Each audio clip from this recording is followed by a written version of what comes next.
Doctor साहब, speaker कौमी assembly रियाज सादिक साहब ने अपोजिशन को हुकूमत के साथ मुज़ाकरात की दावत दे दी है। नहीं, इसका कोई, मैं नहीं समझता कि कोई इन चीज़ों का कोई रिज़ल्ट है, और ना इनके कोई मैं ज़्यादा बात करूँगा। हुकूमत सिस्टम जो है, मैंने नहीं ख्याल कि कोई इनके पास कोई ख़ास वो है मैंडेट है, ये वो बात करेंगे इनसे। अच्छा, इशू जो है यहाँ पर वो ये है कि ये जो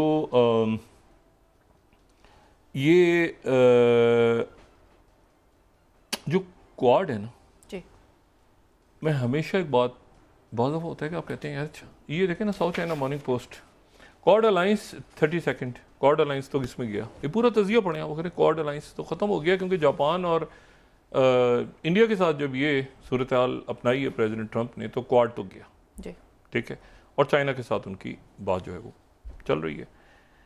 मैंने आपसे बात की ना कि इसमें जो है ये बहुत इंपॉर्टेंट है कि वो खुद आके ये बताएं, और उसके बाद एक, लेकिन क्या पूरी रीड्रॉ करेंगे पॉलिसी, क्योंकि पॉलिसी तो बयान हो रही है अगेंस्ट चाइना, तो एससीओ के समिट में जाना है, तो पॉलिसी जो आज उनका फॉरेन ऑफिस ब्रीफिंग दे रहा है, वो तो पाकिस्तान और चाइना को कह रहा है कि इक्वल थ्रेट है, और जो अमेरिका है उसके साथ वो कह रहा है, अमेरिका कह रहा है कि देखो मैं मारता हूँ पंच प्यूटिन को, लग जाता है जाके मोदी जी का, तो ऑन लाइटर नोट, वो कहते हैं वो मतलब देखो ना, ये मैंने मारा घुसा प्यूटिन को, अच्छा प्यूटिन को नहीं लगा, किसको लग गया फिर, ओहो हो, लेकिन वही एक ही बात है ना, वो तो आपस में तिजारत जो ये एक अजीब मामला है, फिर दूसरा घुसा मारा, फिर तीसरा मारा, चौथा मारा, तो वो पंचिंग बैग जो है ना, मोदी जी पंचिंग बैग बन गए इस वक्त, वो China, Russia, America, Zelensky, Pakistan, ये फिर ये अजीत डोवल, मुझे समझ नहीं आता कि ये मजीद ब्रिगेड को, ये सारी चीज़ों को इन्होंने क्या, किस दिन की क्या था, तो देखे ना, इतना पैसा, सरमायाकारी, उधर से आर्मीनिया गया, उधर से ये हो गया, उधर से वो हो गया। अच्छा, तो तुर्किया को बुरा भला कह रहे हैं, तो आपको पता है भारत तुर्किया से कभी भी जंग नहीं लड़ सकता, आर्टिकल 5 है ना, नेटो का मेंबर है, अमेरिकन पूरी दुनिया साथ आ जाएगी जो है वो तुर्किया के, यानी तुर्किया तो खुद भी है, वो आर्टिकल 5 रिवोक होगा, तो वो तुर्किया से भी बढ़ा है। एनीवे, बहरहाल, लेकिन ये कि ये इश्यूज हैं, और मुझे नहीं समझ आ रहा कि ये कहाँ पे ले जाके खड़ा कर दिया इन्होंने, और उसका नुकसान हो रहा है, और नुकसान जो है वो ऐसा है कि वो फिर सबको देखे ना, मतलब ये एक लॉन्ग टर्म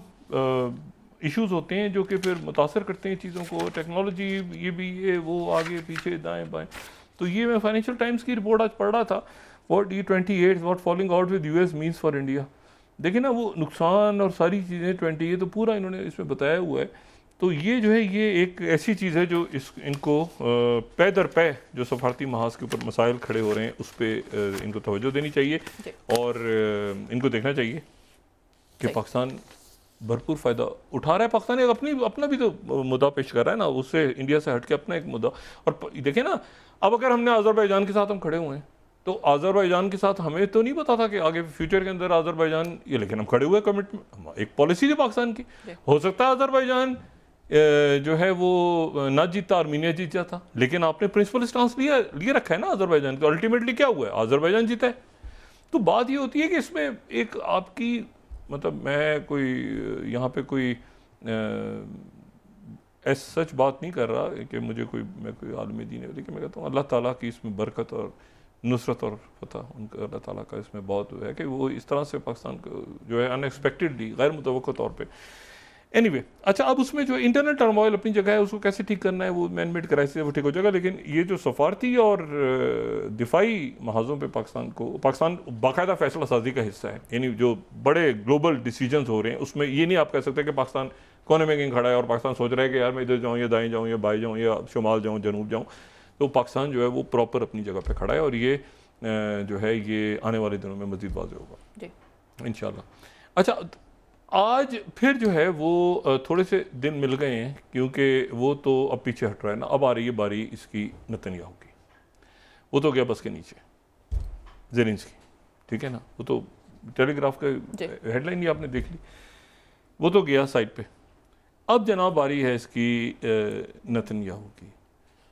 और नेतन्याहू की बारी है, और वहाँ पर अंदरूनी लड़ाइयाँ, झगड़े, फसाद होना है नहीं होना, वो वज़ीर लड़ रहे हैं, फ़ौज लड़ रही है आपस में, वो बहुत आज मज़ीद उन्होंने अपॉइंटमेंट से रोक दिया दोबारा,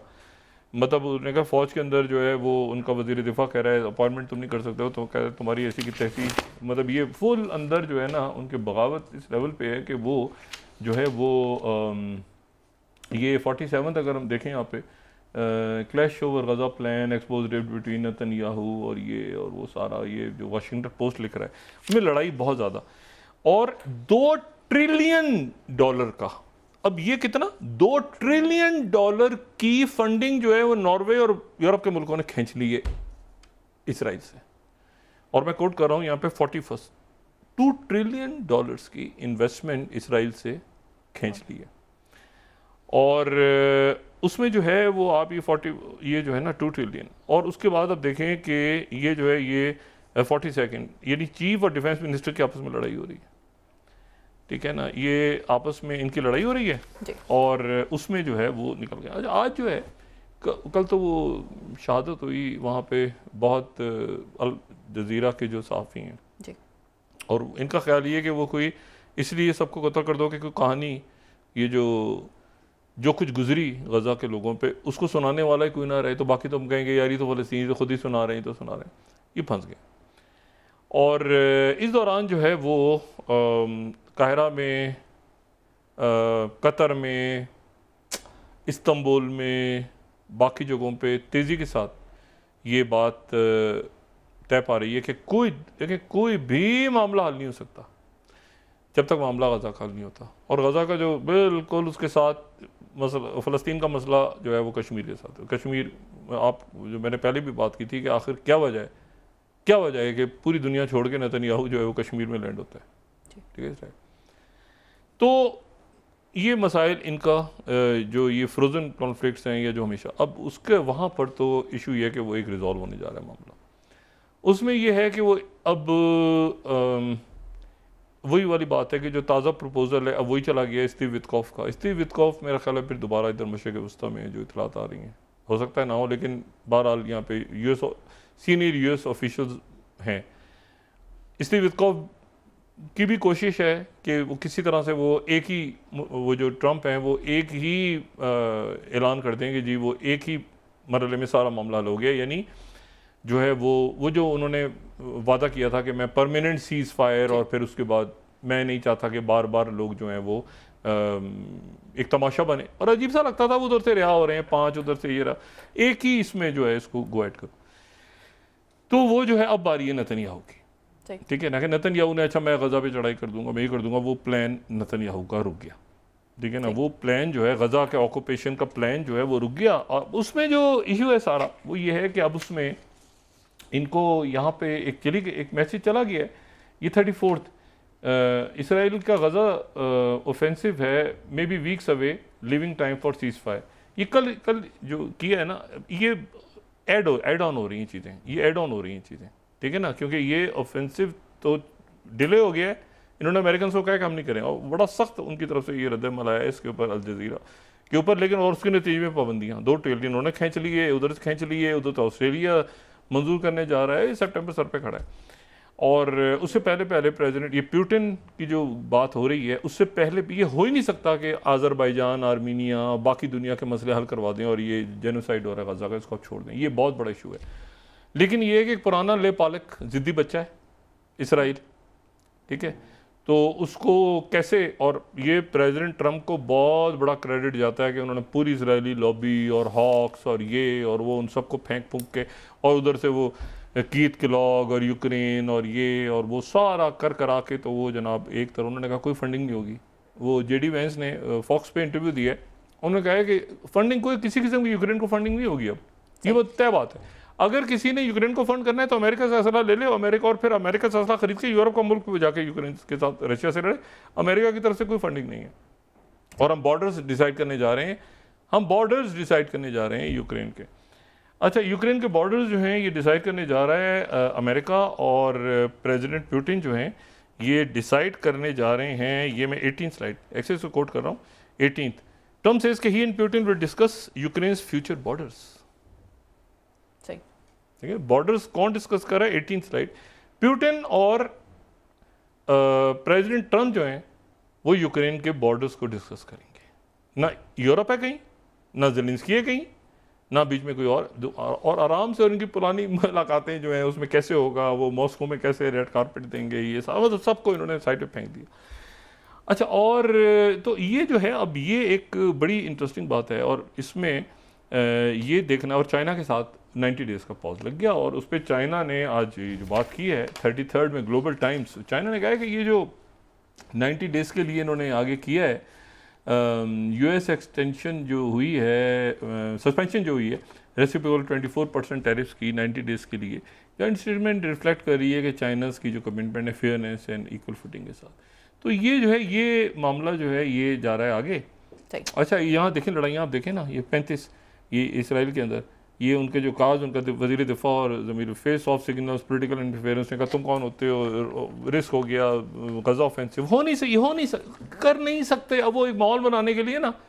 क्योंकि आखिर में तो इस बंदे ने जाना है कहीं, मुझे नहीं पता ये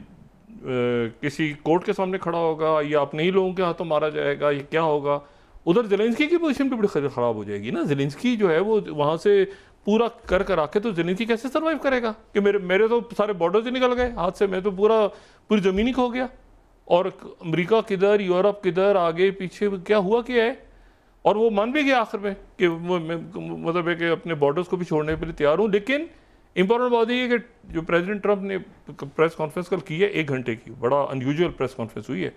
उन्होंने उस प्रेस कॉन्फ्रेंस में ये बिल्कुल नहीं कहा कि किसी किस्म की सिक्योरिटी गारंटी होगी यूक्रेन को, यानी किसी किस्म की कोई इंटेलिजेंस दी जाएगी यूक्रेन के लिए, कोई किसी किस्म की, या ये कि अगर फ्यूचर में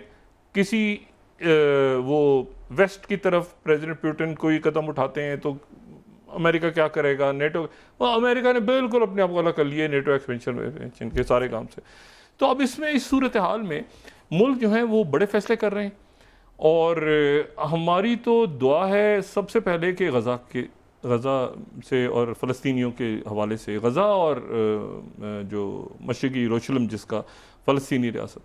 उसका एक जल्द से जल्द ऐलान हो। और वो चूँकि अब, और वो चूँकि सबसे आखिर में आएगा ना, इसलिए वो mother of all the announcement होगी, वो mother of all the announcements होगी।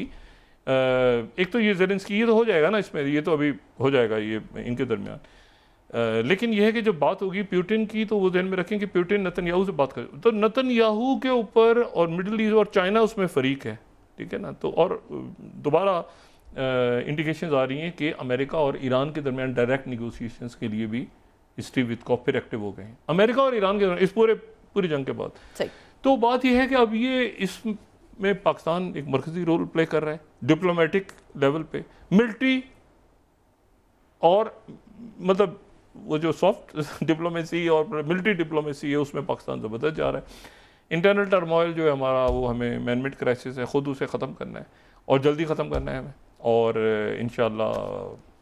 ठीक हो जाएगा सारा, इंशाल्लाह आगे जा रहे हैं, 14 अगस्त मनाएंगे ज़बरदस्त तरीके से जी।